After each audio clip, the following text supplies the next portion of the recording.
Okay, so one question I get asked a lot is, do you seriously commute on your Ducati PANIGALE V4? My quick answer, hell yeah, of course I do. Why would you own a bike as sweet as this and not ride it when you can? So, I'm going to show you my daily commute. And let's talk about it. Let's talk about whether or not it actually works for you.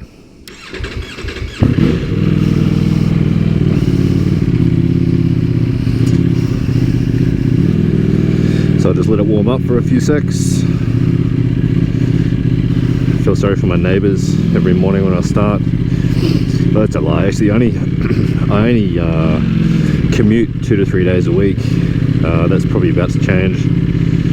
I'll probably start commuting a bit more, but it all depends on whether or not I've got a safe car park in the city. So I'm actually relatively close to the city. I'm only around about 3.5–4 k's away. So in that respect, it's actually pretty convenient. So most of the time, the downside of that is that normally when I leave home at about 7 a.m, 7:30 a.m, there's a shit ton of traffic already, and it can be at the point where it's just backed up all the way back to my house. So I end up having to get through 3.5–4 k of heavy traffic. It's 2 lanes. So similar to California, you can lane split, but that only gets you so far. So let's do this. So, you know, it must have been years ago when I actually looked at getting a sort of a leader bike plus, when I was moving up from 650s and 750s and whatnot. And I've mostly had Ducatis, to be honest. I thought, you know, I'll do some research and see if I can find anyone who actually commutes on a half decent large bike. And there wasn't too many people around. Most people seem to go and get like a specific commuter on top of their weekend bike. They keep something like this for the weekends, then they go and get, I don't know, like a 300 or a 400 Ninja or something like that to go and commute on. But no, not me. I don't really need extra bikes in my garage. I've already got enough. But I mean, not to say that I wouldn't take more, I just probably wouldn't be a Ninja 300, that's all. Probably something a bit more interesting, like a 1199 Special or something like that with a bit of character. So look, we're going to be pretty hard pressed to even get over probably like 50 k's an hour, to be honest. There's not too many cars on the road at the moment. It's 20 to 5 at night, so we'll start to get busier in the next few minutes. So we'll get in to where my office is. Normally I'll be doing this at 7 a.m, so it's a little bit quicker. You can see most people are heading out of town at the moment, whereas we're one of the freaking idiots going into town, which, you know, I'm sure will come back to bite me in about 15 minutes when we turn around.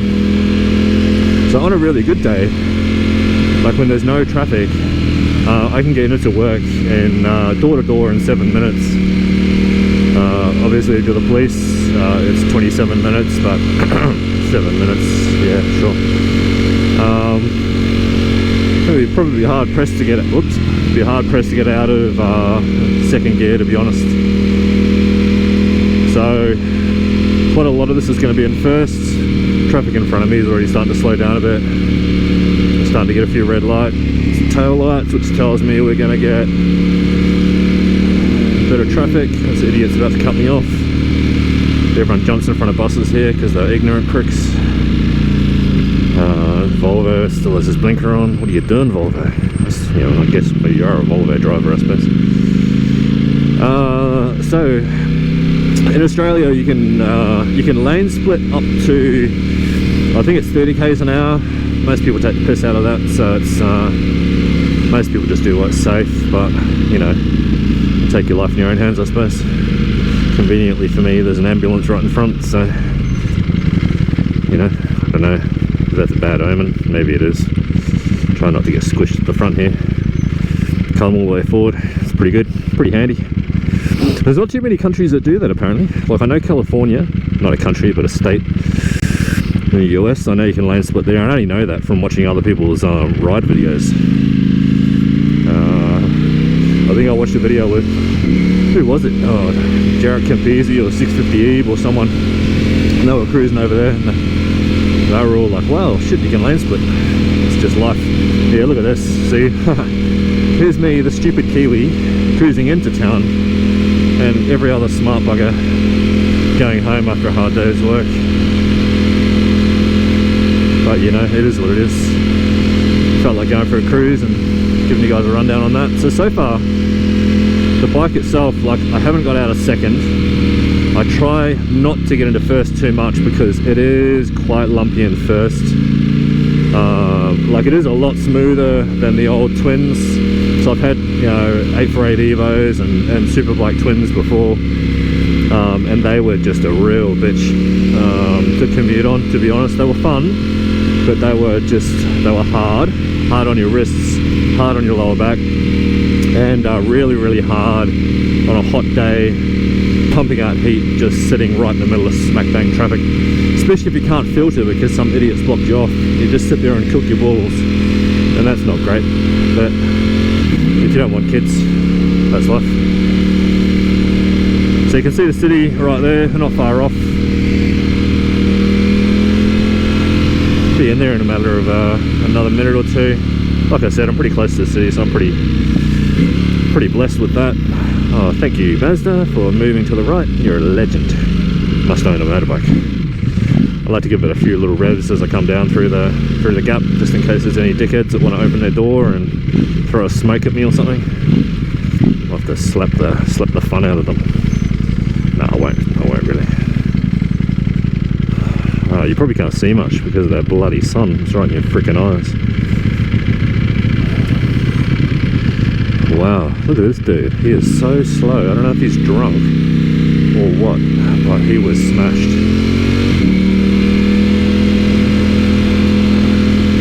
So most of the speed limit on my way to work is 70 k's an hour. I don't know what that translates to in miles per hour. It's probably like half, I'm guessing, like 35 or 40.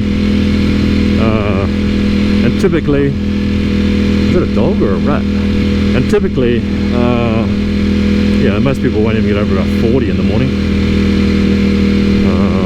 I am being a bit of a rebel and I'm riding one-handed because I can. I'm 6'3".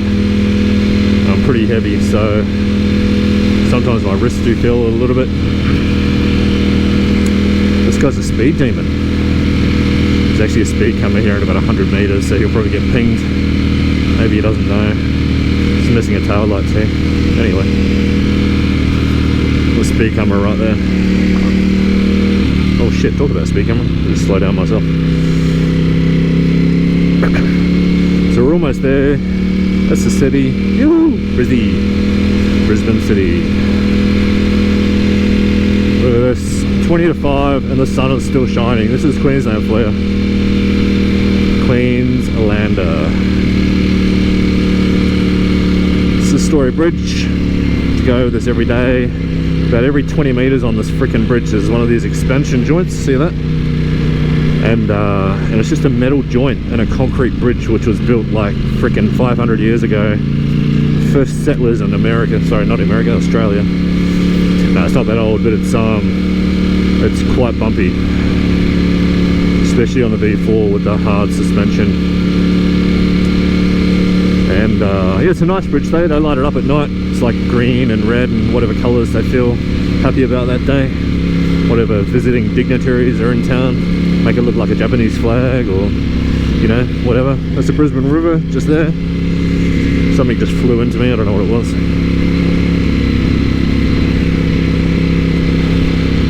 So this is actually the city. I'm down into first now. I'm starting to putter along in second. It really wasn't liking me too much. No, don't do it, buddy.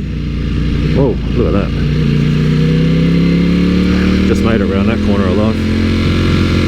So still in first gear. It's okay at this speed, but once I get under 40 it will start to feel the pain. I will have to ride that clutch a little bit. It is actually a 40 zone here, I think, in the city these days. So yeah, it is. There's a 40 zone right there. I'll have to be careful anyway. So this is it. This is the CBD of Brisbane. That didn't take me too long. Oh look, there must be a quarantine hotel. There's cops on it. Probably think I'm talking to him. This guy's getting traffic directions like you would from a cop, just talking about their day. Do you want to arrest me? Put me in cuffs. I'll be a bad boy. Nope. Anyway.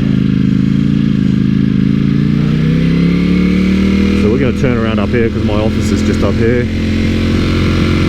Normally there's some secure parking, but there isn't today. I actually work from home. So the whole reason of this is I thought I'd pick this time of the day because I normally leave at 4:45, and then rush hour is 5 to 6 at night. So that means you should get a really good perspective on how it is to commute on a superbike or a Ducati PANIGALE V4. So yeah, look at all the plebs leaving work. Hey peoples. Can smell some good food somewhere actually. Smells like bacon and eggs, which is odd for this time of the day. You'd think I'd be smelling like burgers or some shit, but nope, bacon and eggs. So let's turn around here behind the taxi, try not to die. Actually, to be honest, I normally use my quick shifter, and when I'm filtering, this is the only time I don't get to use it. Oh, lovely old couple, still holding hands.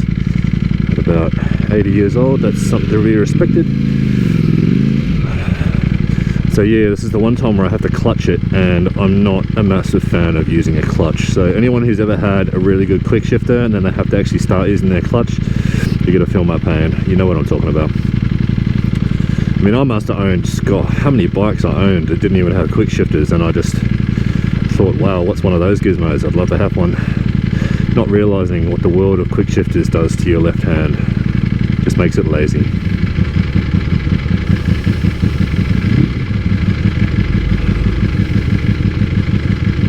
Someone else thought it's funny how on the front of push bikes, those little lights they have look like they're strobes. Is it like they're going to a rave or something? I really don't know. It's almost off-putting.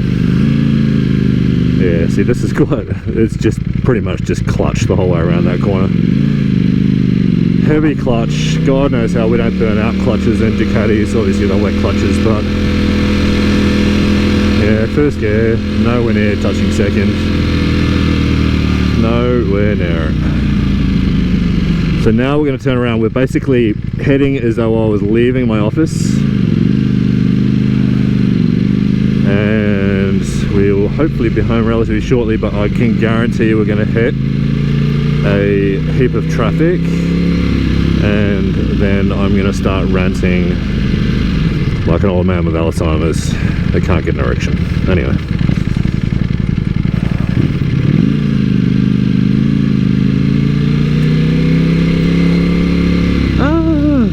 What are you doing?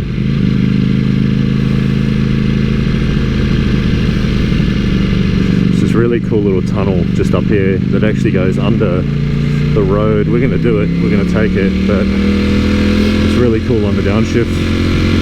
You turn into like a 25-year-old superbike rider when I go under it, and just generally try and pop the throttle and get downshift to gear. Mark my hazard a little bit. Oh, I can't because there's people in front of me going 20 k's an hour. Oh, see? It's a beautiful little tunnel for just making noise, and I can't do it because these people are doing 42 kilometers an hour. It's just disappointing, that is. Disappointing. You can hear that noise. I know I can hear it. I don't know if you guys can hear it through the microphone, but a really cool corner here too. You can pick it up with a bit of speed. Obviously I can't today, but it just goes up and cambers left the whole way. I would drag my knee, but I'm not good. I'm not that good at all, to be honest. maximum degrees I've ever got in a corner is probably like 35, 40, if that. No, by no means a seasoned professional superbike racer, more of a cruiser. So now we're heading out of my beautiful city. Traffic's actually not too bad. There's a few cars on the road, but nothing to write home about. It's going to get heavier in about the next K though. Then we'll spend roughly 3K in heavy traffic, I'm guessing. A lot of people out walking to work and riding to work on push bikes these days. There is a river throughout the whole of Brisbane which is really wide, so there's a heap of ferries which take that river. You get the ferry to work if you're lucky enough to live on the river. Sorry, I should say if you've got enough millions to live on the river. You don't spend all your money on super bikes. You know what would be really cool to commute on in a city like this is a red Vespa with heaps of chrome detailing. That would be pretty schmeck. So this is it. This is about the extent of heavy traffic we get in Brizzy. We'll just jump down through the middle, pop it into first. Hopefully no one cuts us off like a dickhead. You do get it sometimes. People obviously get pissed off that you can go through traffic and they can't. I have hit a couple of people actually. I have hit a couple of random people that just cross the road with their earphones on or some shit and just don't look. Oh no. You have to maneuver. Evasive maneuvers there. Did you see that? There was some high skill shit. Yeah, so I have hit a couple of people accidentally. They were cool. I stopped to make sure they were right.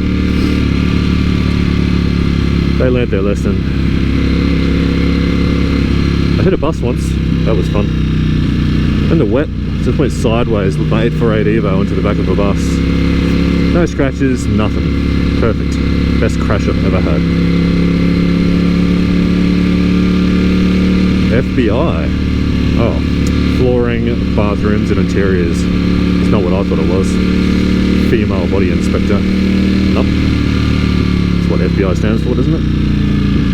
Hey, photographer. No. I don't know why he was taking a photo of the road. That's just a bit weird. Okay, so traffic's actually pretty good today. They've just redone this road, so it's now 3 lanes wide coming out of the city, which is good. It's only 2 lanes wide going into the city, which makes no freaking sense at all. But that's bureaucracy for you, I suppose. And then up here, with all the brains of the local council, they've gone back to 2 lanes. So it goes 2 lanes to 3 lanes for like half a K, and then back to 2 lanes. So, you know, there's a whole bunch of logic that goes on to that one. I wonder who the boffins that actually came up with that idea were. And went, you know what? Let's have a chocolate biscuit, cup of tea, and talk about how we can get more people congested, and then ease their pain, and then piss them off again in about 600 meters. You know what they are? They're like those people that you pay to get a massage with a happy ending, but they never actually finish it. What's it called again? Denial or some shit. I can't remember what the sexual terminology is, but maybe that's what council members are like. Maybe that's what they do. Second gear. Oh, finally.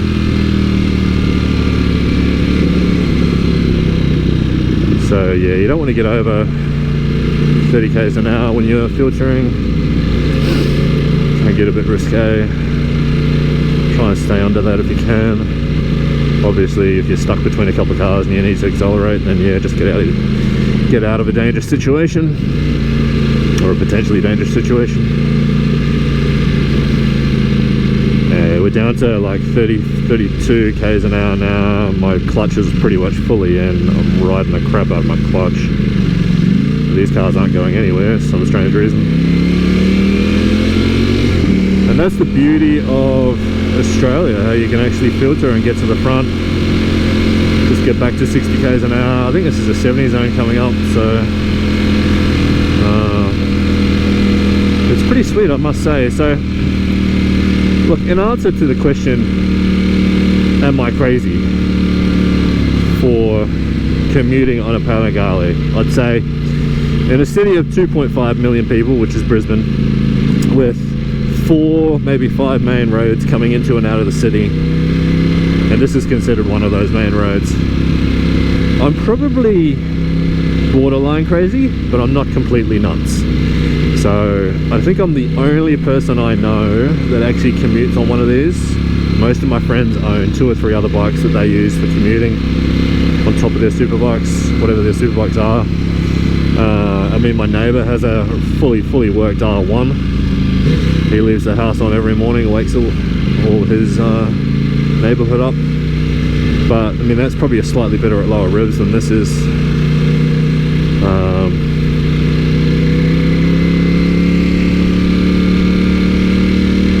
So yeah, I'd say if you live in a city with, 10 million people and you can't get through traffic quite this easily, if you can't stay over 35 k's an hour and you're constantly under 35 k's an hour and you're constantly filtering, I'd say don't do it. I'd say buy something else. Buy a Vespa, or buy like a little KTM Duke 390, something like that. Even a Monster, like buy a Monster 690 or whatever they're called. They're pretty sweet for commuting. But yeah, if I was living in London or New York or something, I would not have one of these for commuting. I think it's probably only because Australia's a pretty big, vast country. This is a pretty dense city though, to be honest. Like, it's not fully spread out. It is 2.5 million people in a relatively short area. There's a lot of high rises. So yeah, the other thing to factor in is how tired you get. Like, how long's your commute? My commute used to be, up until 2 years ago, it used to be 55 minutes, and that was all on my other Ducatis. But I managed it. I just did it. And the good thing was it was a constant 45 to 55 minutes, whereas if I was in a car, that could stretch out to 2 hours if traffic was shit. So at least you get that consistency of knowing that, yeah, by being on a bike, I can filter through, 50% of the traffic that I'd otherwise get stuck behind if I was in a car. So, but then on the other flip side, you've got the rain to deal with. This is Queensland. I don't know where you guys are from, but this is Queensland, so it rains every 2 days, and when it rains, it downpours, man. Like, you can't even see in front of you, and there's no chance in hell I go out on the rain in one of these. Like, this runs super courses, and you just do not want to be in the rain, and that just slip sliding everywhere. You'll be off on your ass in no time. So yeah, sum it up, take a grain of salt with what I've told you, go out and make a decision for yourself. I mean, I know that I'll probably always have a super bike as long as my lower back can carry me. I'll more than likely get a Street Fighter as well pretty soon, I'd say. I've got cafe races sitting in the garage, but I don't really ride them. They're more for show. I could ride one of them in the city if I really wanted to, but it would probably get stolen in about 5 minutes because they're pretty bespoke. It would be nice if I had a massive 8-car garage. I could go and deck it out with a whole bunch of different bikes, and I might take a different bike every day. But not everyone has that luxury. Most people buy one bike and that's about it. So you want to choose that bike well. You want to make sure that you're making a good decision as to why you're choosing the bike that you want. The main reason I chose Ducati Superbikes is, for one, I'm a Ducati fanboy. 2, I just love the character. I love the feeling of being on a Duke compared to a Japanese 4. I love the power. I love the look. I'm vain. Who isn't? You tell me a Ducati rider that's not vain. I love the MotoGP breed. I love pretty much all things Ducati, but I just can't say I have that passion about my other bikes. So I've got Yamaha as well. I do love Yamaha, but I just don't love it. I'd sleep with the Ducati, but I wouldn't sleep with the Yamaha. Let's put it that way. So yeah, just make your decision as to what you want, what you're comfortable on, what are the rides that you go on. Do you just want to commute? If it's simply commuting, sure, you probably don't want a superbike. But if you're out on the roads, the twisties and windies with all your mates on the weekend, cutting it up, having a blast, stopping for coffee every hour because your wrists are too old and you can't take it like I am, then there's no point buying a tiny little bike that can't fulfill your needs up in the mountains. You want something which blows your hair back if you've got any left. Don't want something which is just going to bore the tits off you. So that's why I have this. But that's it. I hope you got something out of that. Like and subscribe. Plenty more videos to come. Take care.